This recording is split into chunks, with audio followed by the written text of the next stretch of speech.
Olá, Dora. Hoje temos aqui então o privilégio de estar consigo. Só para apresentar, a Dora, diretora do mestrado de Gestão e Desenvolvimento de Recursos Humanos do ISCAP. É também professora convidada da Porto Business School, investigadora e palestrante sobre várias temáticas dentro da área de gestão de recursos humanos. E hoje vamos conversar sobre a sua visão sobre as mais atuais tendências e desafios da área da gestão de recursos humanos e da gestão de pessoas. Quero-lhe agradecer, Dora, a presença. É para nós um gosto enorme tê-la connosco na nossa primeira entrevista da Isprox aqui em Portugal. E fico muito contente por estar aqui hoje consigo. Então, para começarmos, eu gostaria que nos falasse um pouco de si, Dora, de que nos falasse um pouco da sua carreira, do seu percurso, e quais os últimos projetos em que tem estado envolvida. Uhum. Antes de mais, bom dia. Eu, para além de uma pessoa apaixonada pelas pessoas, sou uma profissional do ensino que descobriu que ensinar o que sabemos é tão prazeroso que nos estimula a curiosidade de querer saber cada vez mais para poder partilhar com os que connosco aprendem. É verdade que o ensino tem muitos desafios, é muito exigente do ponto de vista do conhecimento, tem que ser sempre atual e com uma boa dose de inovação. E é esta inovação que eu procuro colocar nos projetos em que me envolvo. Mais recentemente eu tenho estado a investigar o impacto da pandemia da gestão de pessoas, em particular o papel das chefias diretas na gestão das equipas remotas. Também gosto de estudar o trabalho por turnos, é outro dos temas que me suscita muito interesse, porque nós tendemos a vê-lo como algo associado a funções mais operacionais, mas na verdade também as funções mais qualificadas e particularmente em alguns setores, nomeadamente o ensino, o trabalho por turnos é uma prática cada vez mais frequente, nomeadamente a adoção do split shift, que são os turnos bipartidos, muito comuns no ensino. Eu, por exemplo, enquanto professora, se for preciso, dou aulas de manhã, paro à tarde e retomo à noite. E, portanto, isto é uma tendência que nós vínhamos a assistir em algumas funções, como os condutores de autocarros, por exemplo, no transporte escolar, mas a verdade é que também já começa a ser nas funções mais qualificadas e, portanto, o trabalho por turnos é também uma das áreas que eu gosto. Mais recentemente, estou envolvida na criação de uma hub de profissionais de recursos humanos interessados na digitalização da área. No fundo, o objetivo é potenciar o uso da tecnologia avançada na gestão e desenvolvimento de recursos humanos, ajudando a fazer a transformação digital dos diferentes agentes que atuam no mundo da gestão de pessoas. Nesta Digital Hub de gestão de pessoas, nós temos como propósito mobilizar um conjunto de profissionais inspiradores de outros que estejam mais resistentes a esta transformação digital, estando já em ação diversos convites e parcerias para, no próximo mês, em março, ser oficialmente apresentado. A par desta, que tem como objetivo um foco maior no mercado de trabalho atual, nos profissionais, também estamos muito empenhados em desenvolver uma Digital Room direcionada para os estudantes da licenciatura e do mestrado de Recursos Humanos do ISCAP Porto. Esta Digital Room pretende alavancar o digital na aprendizagem para que os nossos estudantes possam ganhar latitude na área da digitalização e quando chegarem ao mercado de trabalho sejam eles também agentes ativos desta transformação digital. A ideia é disponibilizarmos um conjunto alargado de recursos, desde ferramentas digitais, apps, chatbots, avatares, plataformas de comunicação e de aprendizagem, que facilitem toda a gestão de pessoas num futuro cada vez mais presente. Portanto, ideias não faltam, recursos é que talvez não sejam assim muitos, nomeadamente o tempo, mas com uma equipa forte e dinâmica, os projetos começam a materializarem-se e, portanto, é isto que eu sou ou tenho estado a ser nos últimos tempos. Excelente, e um foco muito grande sempre na componente digital, que é cada vez mais uma tendência, e não nem sei se é uma tendência, se é uma necessidade e uma realidade e Acho que já é mesmo uma realidade incontornável. Exatamente. Falou-me também aí de que tens estudado também o impacto da pandemia e efetivamente estes foram 2 anos completamente atípicos que ninguém esperava, que nos afetaram a todos nós, enquanto indivíduos, famílias, empresas, profissionais, e obviamente teve um impacto brutal na gestão de recursos humanos e nos desafios que nós profissionais de gestão de recursos humanos tivemos pela frente. E eu perguntava-lhe precisamente isso, quais é que acha que, na sua opinião, foram os grandes desafios que estes 2 anos trouxeram à gestão de recursos humanos, e de que forma é que isso acabou por nos fazer crescer, e quais foram os aspectos positivos, digamos assim, que retiramos de todo este período para a gestão de recursos humanos. Eu diria que uma das áreas que mais beneficiou da pandemia foi a gestão de pessoas. E, sinceramente, eu vejo esta pandemia como uma experiência bastante positiva para, efetivamente, darmos o grito do Ipiranga na gestão de pessoas, que acho que faltava. Estamos finalmente a conquistar o lugar de independência e de destaque dentro das organizações. Dentro das organizações, pronto. Acho que a grande aprendizagem foi mesmo mostrar que as empresas precisam dos trabalhadores, mas também que os trabalhadores precisam das empresas. E, sinceramente, eu vejo esta crise uma forma muito prática até de percebermos aquilo que é a pirâmide das necessidades de Maslow, que eu acho que nunca fez tanto sentido esta pirâmide de Maslow como atualmente. Isto porquê?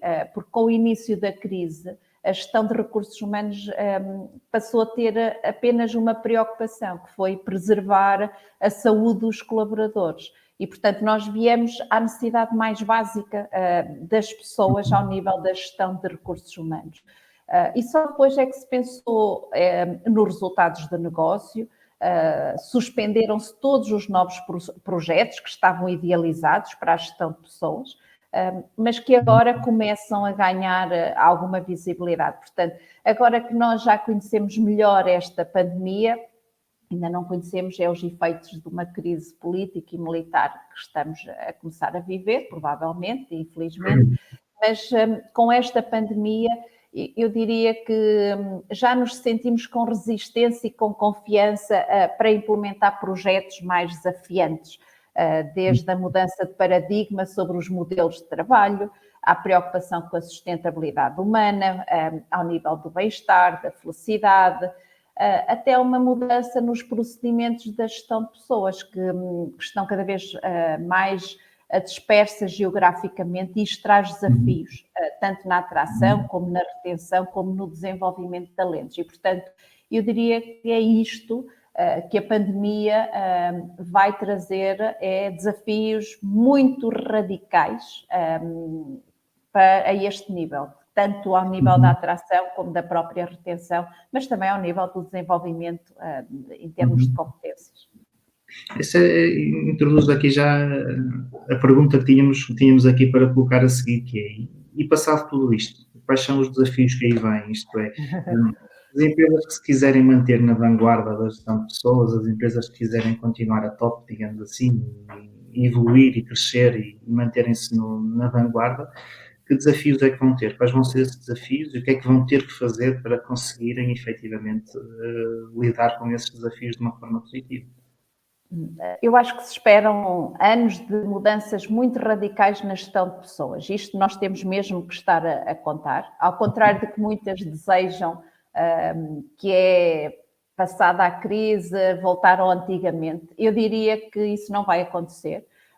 Diria que nós aceleramos muito, galgamos aqui meia dúzia de anos ao anteciparmos aquilo que já vinha sendo indicado pelo Fórum Económico Mundial, como expectável para 2025, 2030, que era esta digitalização avançada nos processos das empresas.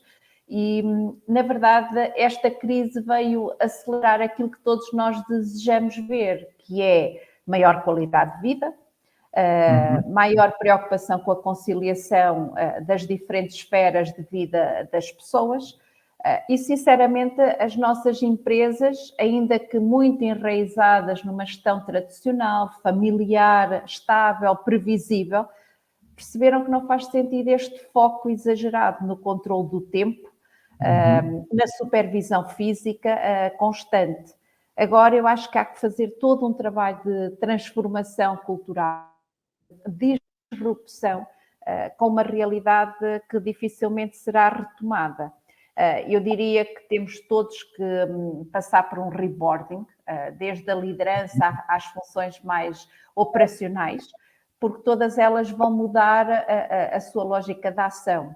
O foco tem que ser mais no propósito do negócio, nos resultados, e não no controle do tempo e da presença. Portanto, estes são os grandes desafios, no meu entendimento, que vamos ter para a gestão de pessoas.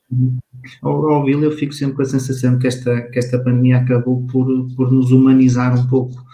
Isto é, quando digo nos humanizar, é ao nível da gestão de recursos humanos e da perspectiva das empresas, da forma como olham para os seus colaboradores, é que acabamos por ficar um pouco mais humanizados, mais preocupados. Quando falava há pouco da pirâmide de Maslow, do voltarmos aqui às necessidades de base, não é?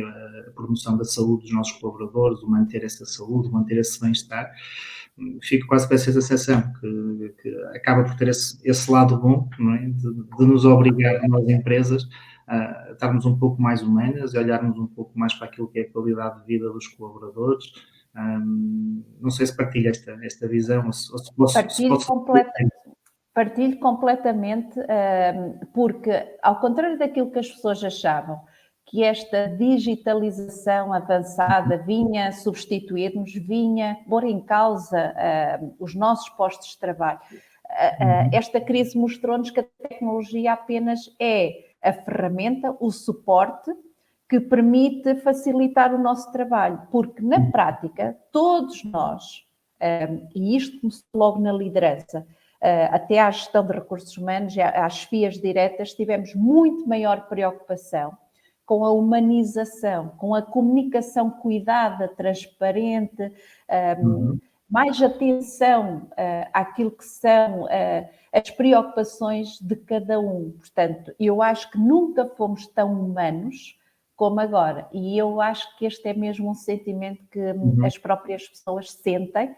Por isso é que esta crise provocou muita solidariedade, porque tanto os empresários como os próprios trabalhadores perceberam que estamos todos no mesmo barco e, portanto, fomos muito solidários, muito humanos.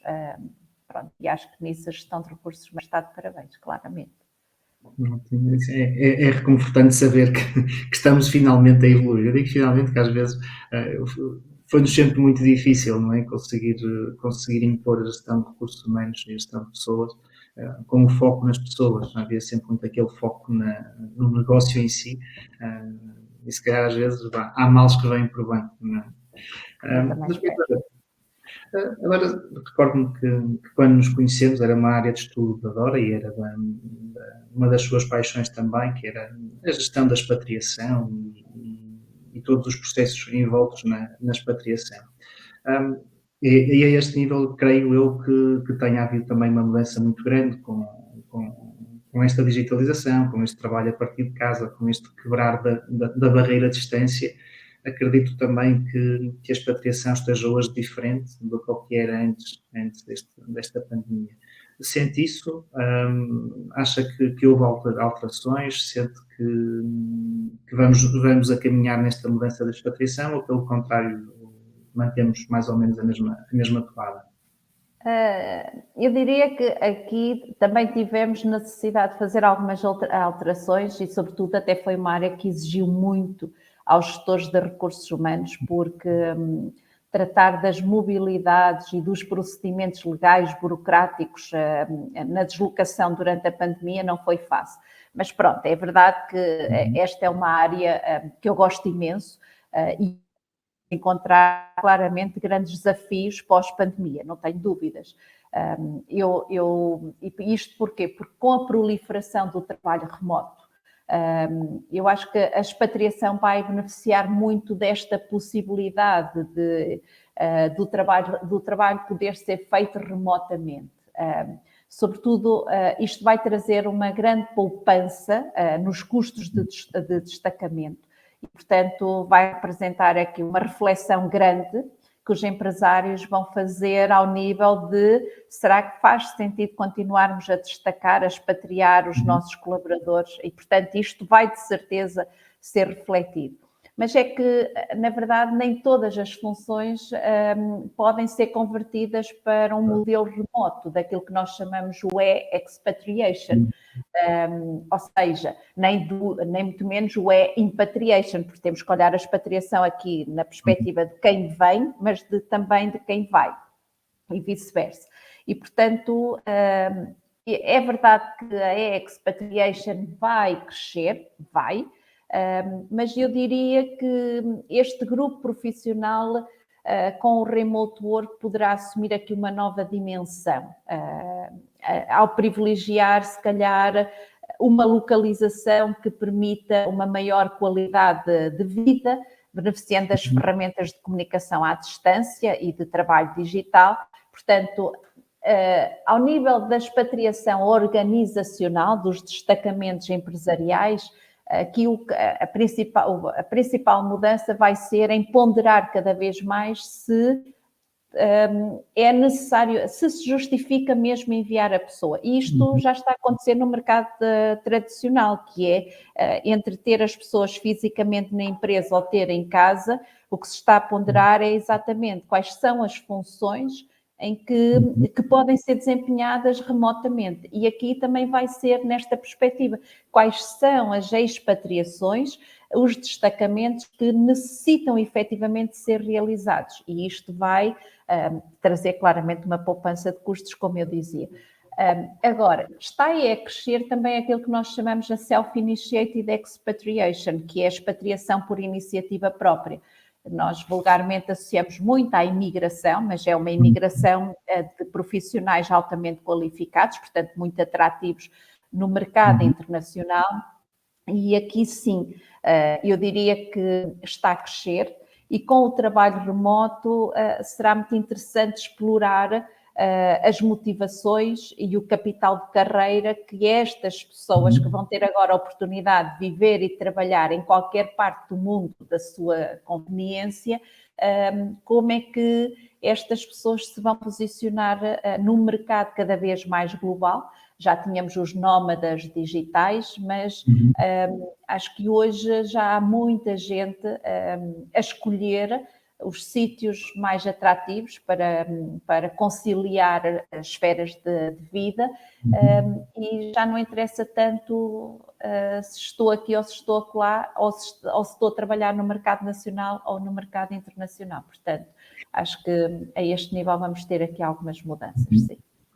Eu é curioso disso na nossa experiência de recrutamento e seleção, e eu pessoalmente tenho sentido muito isso nos últimos tempos, que é muitos candidatos que já nos chegam até nós, recrutadores, não com um objetivo muito bem definido, que é eu quero viver aqui e trabalhar a partir daqui. Já não é eu vou para aqui porque é aqui que eu tenho trabalho.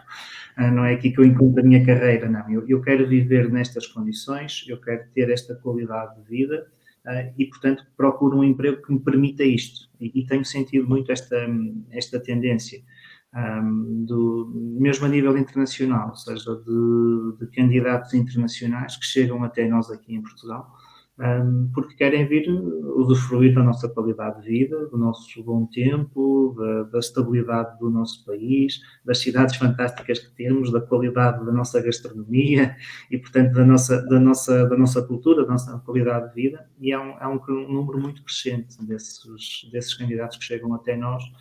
Eu tenho sentido muito isso, principalmente lá está, em funções mais de áreas tecnológicas ou em funções em áreas como os gestores de marketing, que acabam por conseguir trabalhar de uma forma remota, quase a 100%, e que procuram muito isso. É curioso falar. E isto vai ser muito, muito positivo para a nossa economia, como é óbvio, não é? Porque vamos dinamizar a economia de pessoas com salários bastante atrativos, mas felizmente Portugal continua ainda a ser dos países mais desejados em termos de, e com melhor qualidade de vida para um expatriado, portanto, e nós somos um hub tecnológico já muito forte a nível europeu e internacional. Portanto, acho que vamos ganhar muito com esta nova dimensão da expatriação. Vai ser muito interessante.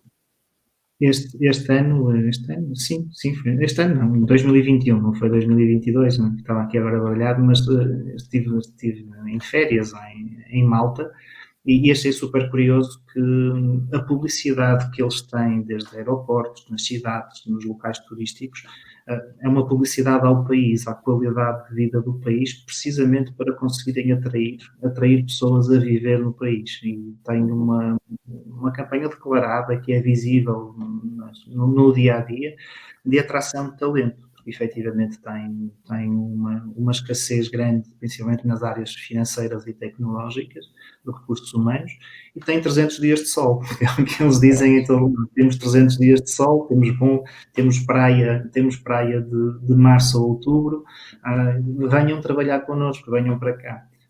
Creio que Portugal tem ainda um caminho a percorrer nesse sentido e que terá certamente muito a ganhar. E agora com a Expo no Dubai, tanto quanto julgo saber, o próprio pavilhão português está muito bem estruturado em termos de marketing, de promoção do próprio país e, portanto, já ouvi várias reportagens precisamente a dizer que é um país que é muito apetecível para visitar e provavelmente até para viver e trabalhar. Portanto, vamos ver. Que nos transformemos na Flórida da Europa, mas não pela reforma, mas sim pelas pessoas ativas. Exatamente. Isto traz-nos também aqui à última questão, que é um tema que para nós, Isproxy, e para mim em particular também é muito querido, digamos assim, que é focarmos também no mercado de trabalho, na atração de talento, na retenção de talento. E perguntar-lhe o que é que considera que mudou nos últimos anos ao nível do recrutamento e seleção, e o que é que ainda temos que mudar, o que é que aí vem, o que é que vamos ter que mudar, para que as empresas consigam ultrapassar este desafio do recrutamento e seleção, que atualmente é tão difícil pela escassez de mão de obra qualificada que temos cá em Portugal. Eu acho que é um dos processos que tem muito de bom, mas também, infelizmente, está com graves problemas. É verdade. E, portanto, eu diria que o recrutamento e a seleção é provavelmente a área com maiores desafios para os gestores de pessoas atuais, em particular, a atuar no mercado nacional. Isto porquê? Porque nós assistimos a uma bipolaridade acentuada entre o que as empresas procuram e o que os candidatos oferecem. Quer em termos de qualificações, competências e até de expectativas. Eu acho que, por um lado, as empresas procuram uma força de trabalho não muito qualificadas e portanto, assente numa política de baixo salário, porque, efetivamente, a maioria das nossas indústrias não são suficientemente inovadoras nos seus processos de trabalho. E por isso também não têm necessidade de competências com níveis de complexidade elevadas, antes pelo contrário. E é precisamente esta mão de obra que é cada vez mais escassa, a não qualificada, tendo já obrigado muitas empresas portuguesas a recorrer à imigração para funções mais operacionais. E isto porquê? Porque não há um número suficiente de candidatos no mercado nacional disponível para fazer face às necessidades das nossas empresas, que sistematicamente têm recorrido à mão de obra indiana, paquistanesa, da América Latina, porque não temos, e o setor da hotelaria, por exemplo, mas a indústria metalomecânica, de uma forma geral, eu diria que é transversal a muitas empresas. Eu às vezes até vou brincando, vou dizendo em jeito de brincadeira que a nova gestão de talentos é a gestão das pessoas menos qualificadas e menos competentes, porque, na verdade, hoje, com exceção de alguns setores, como seja o setor da IT, os restantes procuram perfis muito básicos, mas que não existem. E, portanto, eu diria que nestes últimos anos, neste tipo de recrutamento menos qualificado, menos estratégico para o negócio, nós deixamos de ter longas filas de candidatos, centenas de candidaturas para uma única vaga, como acontecia há meia dúzia de anos. E agora, o que é que andamos a fazer? É uma caça à lupa. Literalmente é um desespero grande percebermos que para uma função indiferenciada temos muita necessidade de encontrar pessoas. Algumas empresas, por outro lado, também estão a cometer um erro, que é admitir o primeiro candidato que aparece disponível e depois que a médio prazo isto pode ser um problema porque se percebe que aquela pessoa não tem a identidade com a cultura, com os valores da própria empresa. É verdade que o remote work também tem trazido aqui algumas oportunidades, nomeadamente novas plataformas de recrutamento, como a Deal, a Omnipresent.remote ou a Louding.jobs, mas são ainda muitos os constrangimentos, quer burocráticos, quer técnicos, quer mesmo de políticas de recursos humanos, por exemplo, as políticas de remuneração e benefícios, que não são todas iguais no mercado global, e isto levanta muitos problemas, porque nem todos os candidatos de diferentes regiões do mundo têm as mesmas condições, quer do ponto de vista técnico, quer do ponto de vista tecnológico e às vezes até de estrutura habitacional. Por exemplo, quando vamos para as Filipinas, as casas são muito pequenas, as pessoas não têm condições para poder estar a trabalhar a partir de casa. Depois temos os problemas do time zone também, ou a diferença no número de dias de férias, que são diferentes de país para país. Portanto, de facto, temos aqui ainda também muitos desafios, apesar do trabalho remoto vir facilitar um bocadinho a identificação de candidatos para funções mais estratégicas, mas não é fácil também encontrá-los abanando a árvore das patacas, não é? Pronto. Por outro lado, acho que o processo de recrutamento e seleção evoluiu bastante. Acho que hoje está muito munido de ferramentas tecnológicas que ajudam, facilitam o processo, por exemplo, os chatbots, os avatares, que já ajudam a desburocratizar e a desmaterializar o processo, assim como a conseguir mais rigor, quer na análise e na triagem dos candidatos. Mas claro que o processo de recrutamento e seleção, para ser bem sucedido, precisa de ser mais humanizado, mas ao mesmo tempo também mais otimizado, e isto implica ter que ser um processo mais profissionalizado, se quisermos.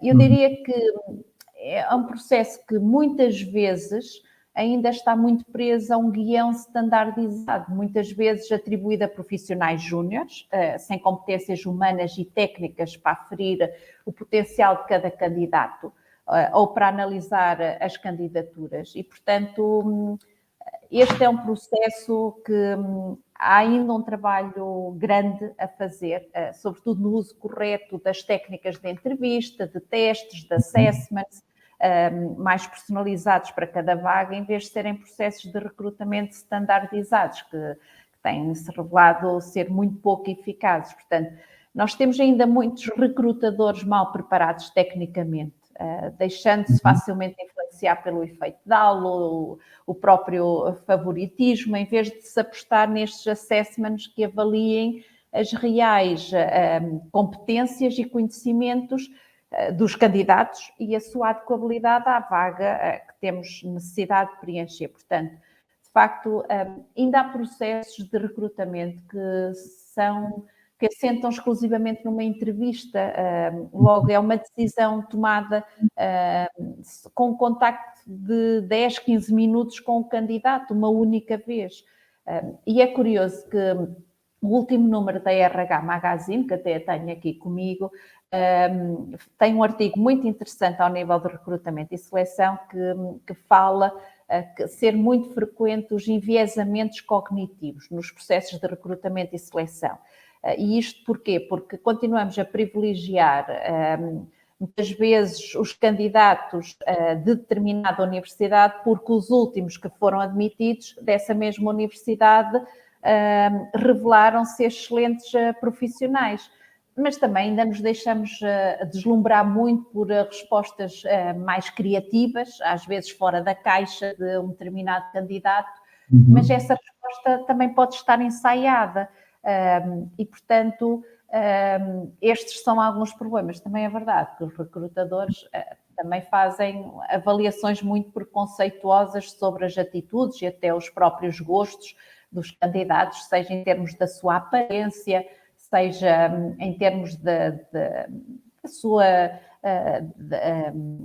sua forma de ver o mundo da gestão de recursos humanos, se for o caso, se for para recrutar para a área de recursos humanos. Portanto, eu diria para concluir que é absolutamente importante obter mais informação sobre os candidatos no momento de recrutamento e seleção e aferir o match do perfil requerido pela função e o detido pelo candidato.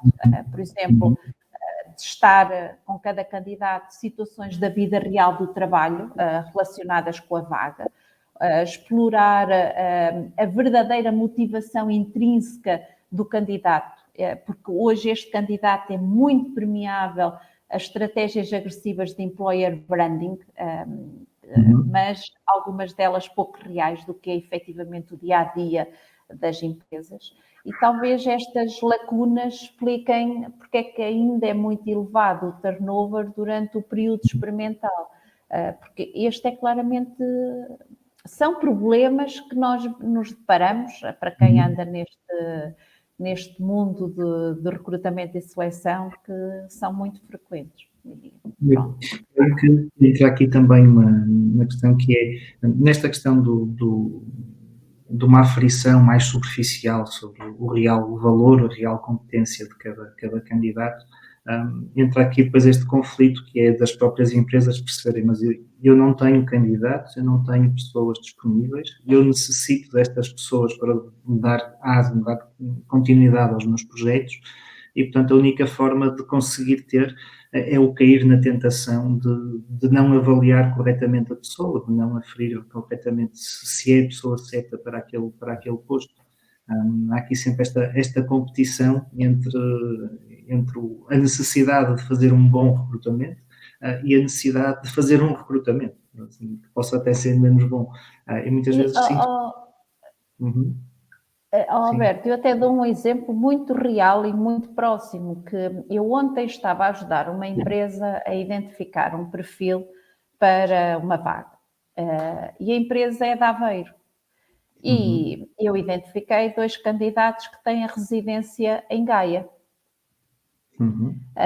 E ao falar com um diretor de uma outra empresa, eu dizia, identifiquei 2 candidatos e a primeira pergunta que me fez, e de onde é que são? São de Gaia. Eu disse, tens hipóteses. Essas 2 pessoas, à primeira oportunidade, vêm embora. Quem é que, morando em Gaia, vai trabalhar para Aveiro? Eu disse, pessoas como eu, que moravam em Aveiro e vinham trabalhar para a Vila do Conde durante 14 anos. Ainda hoje cá estou. Mudei. Quem diz que estas pessoas até não têm disponibilidade para mudar a residência, e portanto hoje partimos até deste preconceito, só numa candidatura, ao estarmos a olhar para o CV onde tem a morada, e a pessoa diz, não, esta pessoa não vai fazer 50 quilómetros todos os dias para vir trabalhar, portanto não a vou conseguir manter durante muito tempo. E eu mesmo tive a mesma experiência quando o meu marido veio trabalhar para a Vila do Conde, que também era a questão de morada de Aveiro, e aqui tem que se omitir a morada para que a pessoa pergunte qual é a disponibilidade. E, portanto, quando eu há pouco me referia um bocadinho a estes preconceitos, em coisas tão simples como nós estamos a excluir hoje candidatos que podem ter um potencial muito forte para a vaga que andamos à procura e estamos preocupados com aspectos secundários que se calhar não vão interferir em nada na decisão do candidato.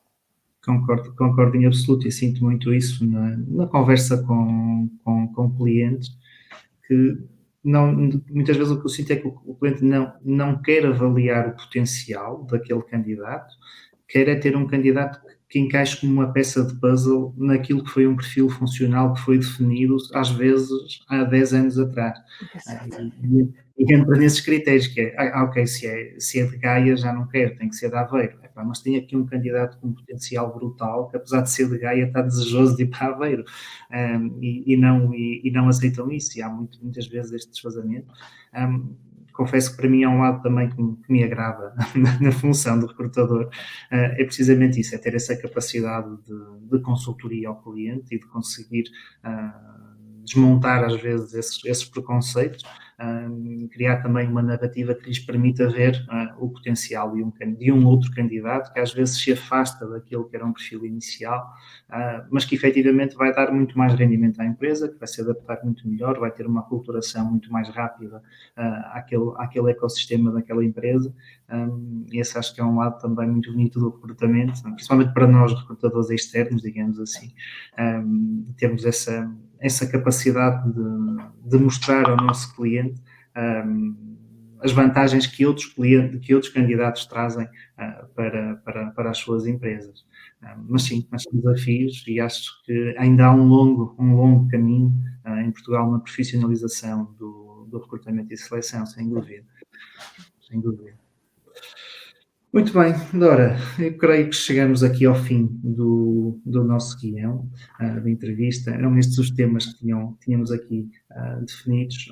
Foi mais uma vez um gosto conversar consigo, debatermos estas ideias que tanto gostamos, e agradecer-lhe uma vez mais a disponibilidade, e dizer-lhe que da parte da Xprox ficamos muito agradecidos e estaremos sempre também disponíveis para aquilo que considerar que podemos colaborar noutros projetos e nesta nossa paixão que é a gestão de pessoas e a nossa paixão muito específica que é o recrutamento e seleção. Sim, também espero virmos a colaborar em breve, que será bom sinal. Resta-me agradecer a oportunidade, porque eu gosto sempre de falar destes temas, gosto de pôr a pensar sobre aquilo que está a acontecer e na verdade eu tento ter uma visão muito prática, ando muito sempre atenta àquilo que se passa no dia-a-dia, e acho que sobretudo ao nível de recrutamento e seleção há aqui graves problemas que nós ainda, quem está de fora da área de recrutamento e seleção e das empresas tem muita dificuldade de perceber que não está fácil procurar determinados perfis, enquanto que vemos o cidadão normal a querer cada vez investir mais e mais na sua qualificação, mas muitas destas decisões não têm rumo, quer dizer, as pessoas acham que é qualificar cada vez mais, que as vai tornar mais atrativas, isso é verdade,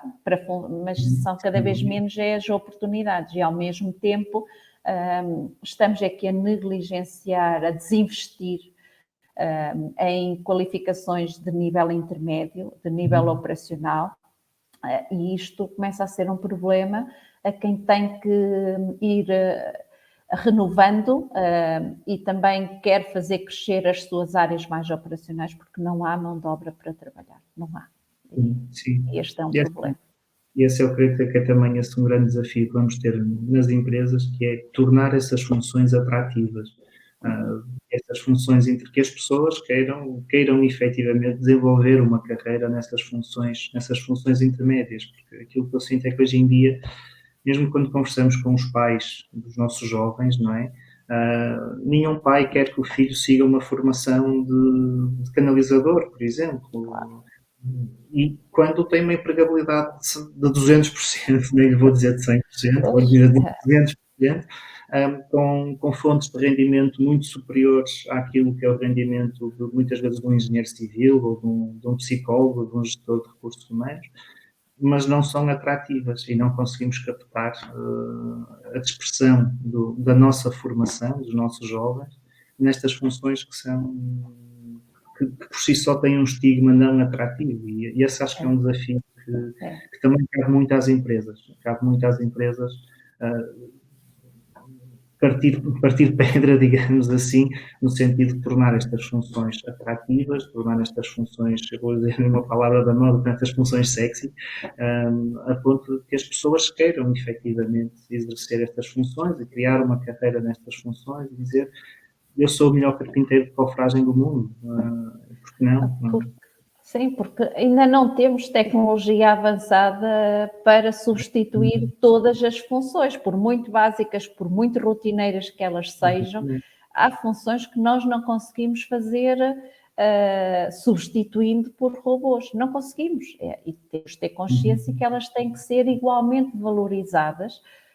E a lei da oferta e da procura dita isto mesmo, quer dizer, nós temos funções mais operacionais que são muito bem remuneradas, muito bem, e isto já começa a levar os mais jovens, embora pelos motivos e pelos argumentos errados, a dizer para que estudar, se eu posso chegar ao mercado de trabalho e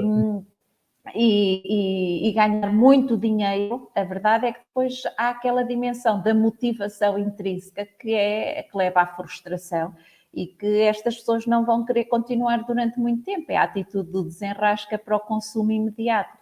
E isto continua a ser um problema, portanto, vamos ter que fazer aqui algum trabalho e eu não vejo outra forma que não seja recorrer à imigração.